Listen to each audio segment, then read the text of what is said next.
The following is a JourneyWise Network production.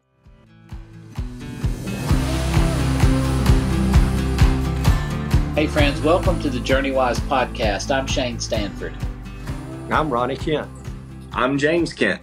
And we are so glad that you've joined us today as we are looking at different ways that we can take our faith and help us with not just our spiritual wellness, but how does that impact all of our wellness, whether it's body, mind, soul, or spirit? And today's topic, I think, is one that is particularly big coming out of holidays because that is the topic of loneliness. Guys, when I was pastor at the last two churches I was pastor, both of them pretty large churches, we would have the first Sunday of December every year, and we would do a service at 2:00 that would simply be for those who had someone who wasn't coming home for Christmas. And it could be whether they lost them to death or there was a breakdown in the relationship. We had several that happened over the time that people were deployed. And so the idea of loneliness had very real parameters in that service. And we talked about a lot of things that we didn't normally talk about in other places. And that was just how it can eat you up from the inside, how you want it to be okay. You can try to set a good mindset. But, loneliness is a very powerful drug in a person's life. It has a very powerful effect. And Ronnie, you like to talk about loneliness in a particular way as it's affecting society. Why don't you do that? Recently I heard the Surgeon General say that 50% of adults confess that they are significantly lonely. And what's very sad is that 70 to 80% of adolescents and young adults say that they are lonely. Wow. 70 to 80%, even answering to the question that they didn't feel like anybody would really miss them if they weren't here. Wow. And so I think that loneliness has, like you say, an incredible effect on who we are, and it is grounded. And I know James will say something about this in detail, but about, do we feel worthy to be in relationship with other people? And if not, then I'm going to actually kind of run from relationships, which obviously is the opposite of being lonely. You're in a relationship so you don't feel lonely. And so it's kind of almost a circular thing in that you don't feel worthy to be in a relationship, therefore you're not, which makes you more prone to feel less worthy to be in a relationship. Just so that people understand as they're listening, is there a distinction between those that they know why they're feeling this way, they know it's loneliness, they've lost a loved one or whatever it might be, versus the person who's just lonely and is not able to really put that into words? What would you say about that distinction? Well, I think maybe James would be better to answer that one, since he deals more with people coming in complaining of that. There are some clinical situations. One of the symptoms of those clinical diagnoses or situations would be loneliness. So, for example, depression. It's not uncommon for someone to feel more lonely while depressed. I think that the statistics Dad mentioned would incorporate those people, but they probably aren't necessarily reflecting what it's saying. Is just mainstream loneliness seems to be more of an issue than it has been. And so I think the differences between, I was looking up the definition, and my phone tells me that the definition of loneliness is sadness because one has no friends or company. I think that if we were to say 70 to 80% of adolescents feel lonely, but is it true 70 to 80% of adolescents feel like they don't have genuine friends or experience genuine fellowship? That's a little more easy to swallow, I think, or make sense of. I think there's distinctions to be made. Obviously, we want to make sure that people who are in a clinical situation know there's in no way that we're blaming someone for feeling lonely. I hate that idea that you're depressed, it's your fault that you feel lonely. No, that is absolutely the opposite. You're feeling lonely because you struggle with depression. So I want to make sure those people hear that. But I think that the majority out there probably feels like they're disconnected. And I mean, that's not hard to see after a pandemic and, things like the rise of social media. What do you do then for that person that's at that intersection then, the person who is lonely, they really haven't had a lot of affirmation in terms of how they've. What would you say to them about a God who we believe is desperately interested in the loneliness that they feel in their hearts? What would be the thing that you would say to them to help them understand that no matter what responses they've gotten from the world, that is not the response that God has offered to us in Jesus? What would you say? That can, I think for someone to experience true insight, and by that I mean for them to actually grasp the idea that God is good and He loves them in spite of who they think they may be.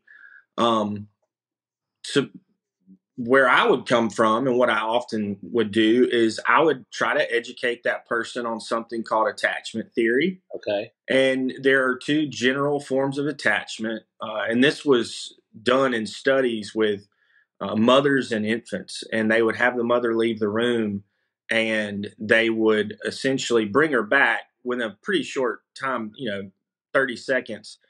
But they would see how that infant responded, whether they cried and then were soothed when she returned, whether they seemed to not really care that she left, or whether they got upset and then had a really difficult time calming themselves back down even though she returned. And they called this attachment theory. And they found there's secure attachment. And then there are three main styles of insecure. And those are the anxious child, the ambivalent child, and the anxious avoidant child.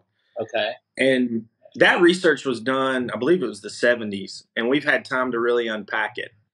What we know is that those trends, those experiences are heavily imprinted on the mind, and they, for most people, remain consistent throughout lifespan.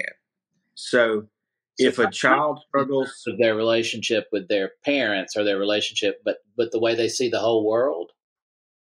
Well, mostly their relationships. So okay. if they tend to be an ambivalent, if grow up and become an ambivalent person because of attachment or insecure attachment, you're going to see that carry over to their spouse or friendships or even relationships with children.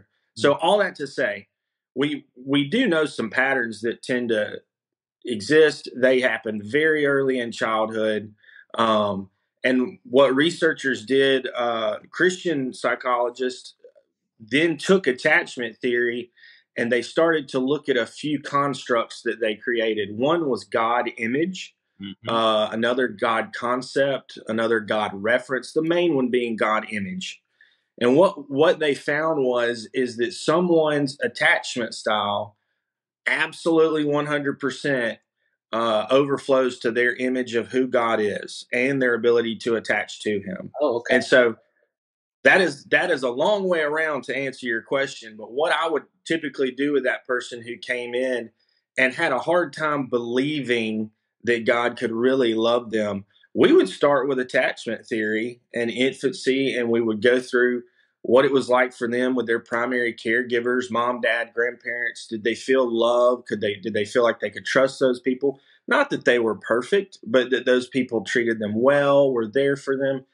And we would carry that on through. And what I noticed is as I would walk people down that path, and then we would start to get into God image, they could really see that's why I think this about God, or that's why people say that. And I'm like, that can't be true of God. And so they could really relate it back to something very personal. And that opens the door for, okay, well, we understand why you might, have a lens that sees God a little different than He truly is. Now we get to go in and see what He's really like. And so this is fascinating stuff, James, and Ronnie, we'll bring you in just a second, but I'm fine. I'm fine with listening. He's hitting them out of the park one after another. In terms of how you can help somebody confront that, then, James, when you have them there and they go, oh my goodness, I see this correlation. What do you do at that point? Well, I think it's appropriate, people could have all kinds of emotion about that. They could be ecstatic because they've always wondered why relationships were hard for them, Sure. or they didn't trust people. And they could have this moment of clarity and be like, oh my goodness, this is amazing. I get it. Or they could really mourn, be very sad about the experiences they had that created insecure attachments in their life. Sure. So first of all, you just try to be with them where they are, and really any emotion is probably appropriate. Whatever it brings out, we would normalize that and validate it, and as a Christian therapist, also I want to try to be consistently saying, God cares about that, and God cares about that too. And God to someone what you mean by normalize, because I know there's going to be someone listening that doesn't come from a mental health background and may go, what does he mean normalize? What are you saying there? Well, so oftentimes we can be really hard on ourselves in terms of our reaction to something. Yeah. And what I'm saying is, before we even know why we're feeling a certain thing, we can be self-critical. And again, go back to if you had a parent who was very critical in terms of, maybe you're a guy who tended towards anger, which again, this is normalizing right here. To that guy, I would say, that's real normal. It's real normal for a guy to have a tendency toward anger, especially a prepubescent, pubescent kid. You're going to have a proclivity towards anger. Sure. And so what I would do as a therapist is help them realize that judgment you've cast on yourself is actually not very fair. What you experienced was not just valid, but pretty normal. And so when we say normalize, we're almost thinking of from like a lifespan development perspective. It's normal to have that feeling. It's normal to have that thought. It's normal to respond in that way, that kind of thing. So they're not looking for the three-headed monster to, pop up out of the top of their head or anything. That this is all part of certain deals with this conversation, so they understand that. And I would assume help them to reduce the shame and guilt that they're also 100 facing with that. Absolutely. Okay. So Ronnie, what then in terms of and I love what James has been talking about, because I do think this idea of feeling like you belong, feeling like you have purpose, you have connection. From a spiritual side, that brings forth a lot of conversation about the Bible. From the nature of the incarnation on, that God was already seeing this issue in humanity. What are your first thoughts whenever you hear this in terms of this idea of belonging and connection? Well, when you look at what God, the extent that God went to have a relationship with us, that should cause all of us to feel extremely valued. And the story of the Bible, we look at all the Bible and people ask me, what do you think about the Bible? And is it a history book? I said, well, it's got history in it, but it's really, to me, primarily God's family album. He's just talking about his children, and truth be known, we've got things in our family that we didn't put in the family album because we were a little embarrassed about it. And so, but God in particular put some real embarrassing stuff in the Bible. He allowed them to write it down and record it. And I think it's to say that his value to us is not based on our performance, but our value to him is based on his love for us. And so if we can get outside of ourselves, it's kind of like James was saying, if we can stop, we're terrible critics of ourselves. And if God saw us like we saw ourselves, we'd be in big trouble a lot of times. But he sees us through the eyes of love. And if we can start, it all gets back to, you got to get to know him. You got to read about him. You've got to not just hear about him, but you got to read about him and read about what he's done to show his love. The pinnacle of that, of course, is the fact that he sent his son to literally die for us. So if nothing else, that should give us a great sense of self-worth and love grounded in his love for us. Well, and so much of what loneliness is doesn't begin with how someone else is treating you or how you view that someone else is treating you. It really has to do with yourself. It has to do with your own identity, as James is talking about, and how you are viewing your self-worth through the lens of all of these other relationships and excuses. So do you think it's possible then for a person to address loneliness beginning first? How? I mean, I know it's a big question, and I stopped because I want to. I think I know the answer you're going to use, but I want to make sure you do it, not me. Yeah, he just deals with he dealt with it in much more obvious and personal way than I did in what I did every day. Sure, no, I'm kidding. Yeah, go ahead.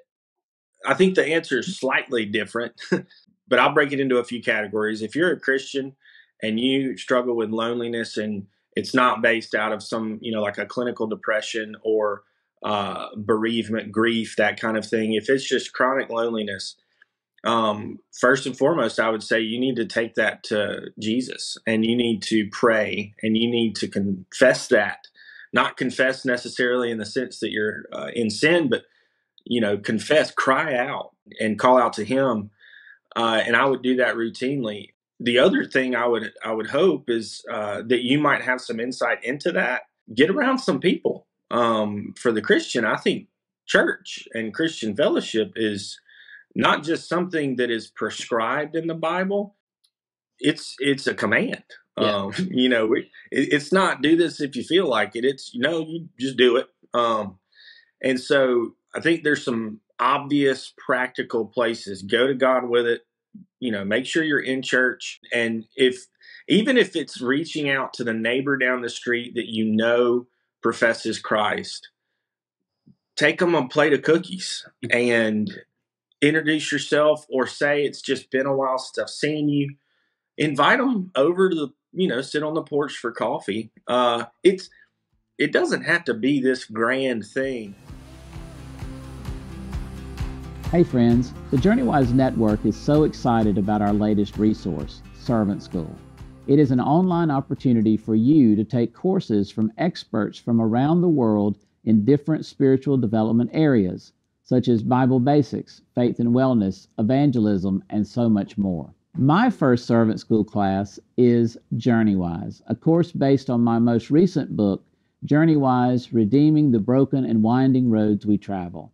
I've been through many difficulties with my health, and I know I am not the same person I would have been had I not been through those struggles. Why? Because I have grown closer to knowing I am not enough, but I know the one who is. I'd love for you to sign up, take this course, and learn more about the Beatitudes and what I call the core values of Jesus. I hope you will go to our website, JourneyWise.network, and click on Courses. There you can not only take my course, but you can look through our library of the first set of courses that are currently available at no charge. Go ahead, dive into learning through Servant School.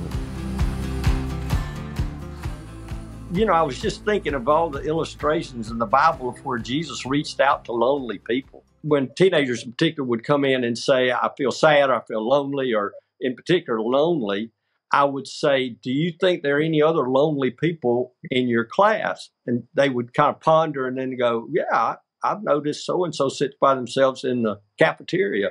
I said, have you ever thought about going sitting with them? And it was like, no, I hadn't. I said, would you try that?